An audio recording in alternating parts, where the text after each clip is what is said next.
आज अंशु का पाकवान में मैं शेयर करने जा रही हूँ बहुत ही हेल्दी और टेस्टी रेसिपी, जो कि बहुत ही हेल्दी बन करके तैयार होगी। तो फ्रेंड्स, अगर आप सभी को मेरी मेहनत और मेरी रेसिपी अच्छी लगे तो मेरे चैनल को सब्सक्राइब और मेरी वीडियो को लाइक ज़रूर कीजिएगा। तो इस रेसिपी को पूरा एंड तक ज़रूर देखिएगा फ्रेंड्स, बहुत ही हेल्दी ये रेसिपी बन करके तैयार होगी, वो भी बिना तेल से ही बना करके तैयार करेंगे और बच्चों को भी बहुत ही पसंद आएगी। तो चलिए शुरू कर लेते हैं। यहाँ पर मैंने ले लिया है पालक। तो मैंने 1 कप पालक ले लिया है। पालक के मैंने थोड़े से पत्ते को छाँट कर और उसे वॉश करके फिर इसे कट कर लिया है। अब हमें यहाँ पे एक मिक्सर जार ले लेना है। तो मिक्सर जार में हमें पालक को डाल करके पेस्ट बनाना है। तो मैं यहाँ पे इसमें थोड़ा सा पानी ऐड कर दूँगी और इस तरह से मैं थोड़ा सा पानी ऐड करके और इसे ग्राइंड कर लूँगी। तो इसे ईज़िली ग्राइंड हो जाती है, थोड़ा सा पानी डाल दीजिएगा तो चलिए मैं इसे ग्राइंड करके ले आई हूँ। देख सकते हैं बिल्कुल इस तरह का हमें पेस्ट बना लेना है। तो चलिए मैं यहाँ पे गेहूँ का आटा ले ली हूँ, होल व्हीट फ्लोर 1 कप मैंने ले लिया है। उसमें हमें डाल देना है ऑयल। तो मैं यहाँ पे 1 चम्मच ऑयल डाल दूँगी, थोड़ा सा नमक और इसे अच्छे से मिक्स करके थोड़ा थोड़ा पानी डालकर हमें डो बना लेना है। जैसे हम रोटी का डो बनाते हैं बिल्कुल उसी तरह का हमें डो बना करके तैयार कर लेना है। तो चलिए ये डो बनकर तैयार है। अब मैं इसे साइड में रख देती हूँ। तब मैं फिर से गेहूँ का आटा ले ली हूँ, होल व्हीट फ्लोर, उसमें डाल दिया है नमक और ऑयल। इसे अच्छे से हमें मिक्स करते हुए अब देखिए यहाँ पे हमें डाल देना है जो हमने पेस्ट बनाया था पालक का, उसे डाल करके और तब हमें इसका डो बनाना है। तो पालक का पेस्ट उतना ही तैयार कीजिए जितना आप आटा लिए हैं, उसी के साथ आप डो बना करके तैयार कीजिए, इसमें पानी मत ऐड कीजिएगा। तो चलिए इस तरह से मैंने डो को बना करके तैयार कर लिया है। तो 2 तरह के डो हमारे बन करके तैयार हो चुके हैं।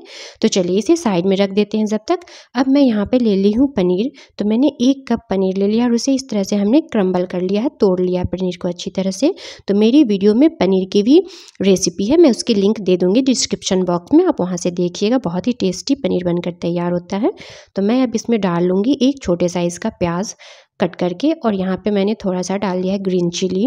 यहाँ पे थोड़ा सा नमक डाल लेना है, फिर हल्दी पाउडर डाल लीजिएगा। उसके बाद हमें डाल लेना है रेड चिली पाउडर। उसके बाद हमें यहाँ पे डाल लेना है रोस्टेड, मैंने ज़ीरा का पाउडर ले लिया है, क्यूमिन सीड पाउडर, और इसे अच्छे से मिक्स कर लिया। आप चाहे तो यहाँ पे और भी मसाले ऐड करना चाहते हो तो आप उसे ऐड कर सकते हैं, या फिर कोई भी सब्ज़ी का इस्तेमाल आप यहाँ पे कर सकते हैं। तो चलिए आटा को ले आते हैं। तो देखिए आटा में से हमें इस तरह से बड़ी सी लोई तोड़ लेनी है। जैसे रोटी बनाते हैं ना, उससे बड़ा साइज़ का हमें लोई तोड़ना है। तो देखिए इस तरह से हमें राउंड राउंड कर देना है लोई को। अब मैं दूसरी ग्रीन वाले आटे से भी लोई तोड़ लूँगी। बहुत ही टेस्टी आज की रेसिपी बनकर के तैयार होने वाली है और बहुत ही हेल्दी भी बनेगी। तो इस तरह से मैंने 2 पेड़े तैयार कर लिए हैं। देखिए 2 कलर का, देखिए कितनी सुंदर लग रही है ना देखने में। बस इसे हाथों से इस तरह से प्रेस दे देना, एक दूसरे में हमें इसे चिपका देना है, बिल्कुल इस तरह से प्रेस दे दीजिएगा। अब मैं इसमें सूखा आटा लगा लेती हूँ। तो इस तरह से हमें सूखा आटा इसमें लगा लेना है और अब हमें इसे बेल लेना है। तो इस तरह से मैं इसे सरफेस पे ही डालकर बेल रही हूँ क्योंकि हमें थोड़ा बड़ा बेलना है। आप चाहे तो इसे चकले पे भी डालकर बेल सकते हैं। तो देखिए इस तरह से हमें अच्छी तरह से घुमाते हुए इसे बेलना है। अगर आपको दिक्कत हो रही हो बेलने में तो आप इसमें सूखा आटा और भी लगा सकते हैं। तो चलिए मैं इसे बेल कर तैयार कर ली हूँ। अब इस तरह से हमें इसे खींचते हुए अच्छे तरह से रोल कर लेना है। बिल्कुल इस तरह से हाथों की सहायता से आप खींचिए और इसे हमें अच्छे से रोल करना है। देखिए बिल्कुल इस तरह से हमें रोल कर लेना है। अब देखिए इसे हमें कट कर लेना है। तो मैं यहाँ पे 1 इंच में इस तरह से कट कर लूँगी। बस हमें इस तरह से कट कर लेना है, फटाफट से इसे कट कर लेना है। और बहुत ही सुंदर लग रही है ना देखने में, देखिए कितनी सुंदर लग रही है 2 कलर का ये। चलिए अब मैं इसे एक प्लेट में निकाल लेती हूँ और इस तरह से मैं आपको दूसरा भी बेल करके दिखा देती हूँ ताकि आपको कोई प्रॉब्लम ना हो। इस तरह से हमें रोल करना है, बस खींचते हुए रोल कीजिएगा। इसे हमें बिल्कुल ही टाइट रोल करना है, ज़्यादा ढीले हाथ से मत कीजिएगा, एकदम खींचते हुए कीजिएगा ताकि ये अच्छी तरह से टाइट ये रोल बन करके तैयार हो जाए और आसानी से बन जाए, ये खुले नहीं। तो चलिए ये रोल भी बनकर तैयार हो चुका है। अब इसे हमें कट कर लेना है। मैं इस तरह से इसे भी कट कर लूँगी और फटाफट से इसको बना लूँगी। ये हेल्दी सा हमारा नाश्ता बन करके तैयार हो जाएगा। जब भी आपका मन करे झटपट से बनाइए, अपने बच्चों के लंच बॉक्स में डालिए या फिर आप ब्रेकफास्ट में खाइए। तो चलिए इस तरह से मैं देखिए अब हाथों पे ले लूँगी एक लोई को और हाथों से इस तरह से प्रेस दे देना है, हमें सारी लोई को प्रेस दे देना है। तो मैं फटाफट से सारी लोई को प्रेस दे दी हूँ, देख सकते हैं आप यहाँ पे कितनी सुंदर लग रही है देखने में। तो चलिए अब इसमें से हमें एक लोई को उठा लेना है। तो मैं यहाँ पे एक लोई ले ली हूँ और इसे हमें बेल लेना है। आप चाहे तो सूखा आटा में लगा दीजिए या फिर ऊपर से डस्ट कर दीजिए सूखा आटा। अब हमें इस तरह से बेल लेना है, जैसे हम पूरी बेलते हैं बिल्कुल उसी साइज़ का हमें बेल लेना है। तो देखिए मैं इस तरह से पलटते हुए घुमाते हुए जैसे भी आप बेलते होंगे उसी तरह से बेलिएगा, देख सकते हैं। देखिए बिल्कुल अच्छी तरह से अंशु का पकवान में जो बनता है वही दिखता है फ्रेंड्स। तो ज़रूर कोशिश कीजिएगा कि अंशु का पकवान को देखें पूरा एंड तक वीडियो को, और उसी तरह से स्टेप बाय स्टेप आप बनाइए। तो चलिए अब मैं इसे बेल ली हूँ, इसी तरह से मैंने 2 पूरियाँ बेल ली, जितनी भी बनानी है मैं उतनी बेल ली हूँ। और देखिए यहाँ पे हमें डाल देनी है स्टफिंग को, जो हमने पनीर की स्टफिंग तैयार की थी।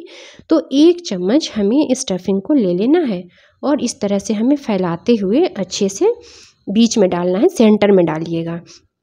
और इसे हमें इस तरह से करके और देखिए दबाते हुए अच्छी तरह से उंगलियों की सहायता से अब मैं दूसरी साइड से उठाऊंगी और इसे चिपका दूंगी। बिल्कुल इस तरह से हमें प्रेस दे देना है, अच्छे से प्रेस दे दीजिए और दोनों उंगलियों से इसे दबा देना है, देख सकते हैं। बिल्कुल इस तरह से बना करके तैयार कीजिएगा। तो चलिए मैं दूसरा भी इसी तरह से फटाफट से बना लेती हूँ। कितनी सुंदर लग रही है देखने में, इसका कलर भी बहुत ही अच्छा आया है। और देखिए दूसरा भी मैं इसी तरह से बनाती हूँ। दूसरे पूरी पे भी मैं इसी तरह से स्टफिंग को डाल दूँगी और इसे इस तरह से सील कर दूंगी और इसे भी हाथों से इस तरह से मैं दबा दूंगी और इसे एक फोक की सहायता से मैं डिज़ाइन दे दूंगी। तो आप जैसा भी डिज़ाइन देना चाहते हैं उस तरह से आप डिज़ाइन दे सकते हैं। तो चलिए मैं इसी तरह से सारे बना करके तैयार कर ली हूँ। देखिए बिल्कुल इस तरह से हमें बना करके तैयार कर लेना है। बहुत ही हेल्दी और टेस्टी ये नाश्ता हमारा बन करके तैयार हो जाएगा। तो चलिए अब मैं यहाँ पे एक स्ट्रेनर ले लेती हूँ। अब इसे हमें इससे ग्रीस कर देना है, ऑयल से इसे अच्छी तरह से ग्रीस कर देना है। आप चाहे तो यहाँ पे कोई भी छन्नी भी ले सकते हैं और उसे अच्छे से ग्रीस कर लीजिए और कढ़ाई में पानी गर्म करके और फिर इसे स्टीम कर दीजिए। तो देखिए इस तरह से मैं इसे डाल दी हूँ। अब देखिए मैंने यहाँ पे पानी डाल रखा था पहले से गर्म होने के लिए, पानी अच्छे से गर्म हो चुका है। फ्लेम को मैं मीडियम कर दूंगी और ये दूसरी स्ट्रेनर को डालकर इसे हमें ढक करके 10 से 15 मिनट के लिए हमें इसे स्टीम कर देना है। तो आज मैं स्टीम करके ही बना रही हूँ फ्रेंड्स, जो कि तेल का बिल्कुल भी मैंने यूज़ नहीं किया है। मैं इसे फ्राई नहीं कर रही, बस स्टीम पे ही बनाऊँगी। तो अब ढक्कन हटाकर मैं आपको दिखा रही हूँ। देखिए ये 10 से 15 मिनट हो गए हैं और अब आप देखिए उसके बाद आप देख सकते हैं इसका कलर जो है ना बिल्कुल ही ट्रांसपेरेंट सा हो जाएगा। तो आप समझ जाइए कि ये आपका बनकर तैयार हो चुका है। चलिए मैं अब इसे निकाल लेती हूँ। ये हमारा आज का पिट्ठा बनकर के तैयार हो चुका है। आपके यहाँ इसे क्या कहते हैं कमेंट बॉक्स में ज़रूर बताइएगा। चलिए मिलते हैं नई रेसिपी के साथ नेक्स्ट वीडियो में।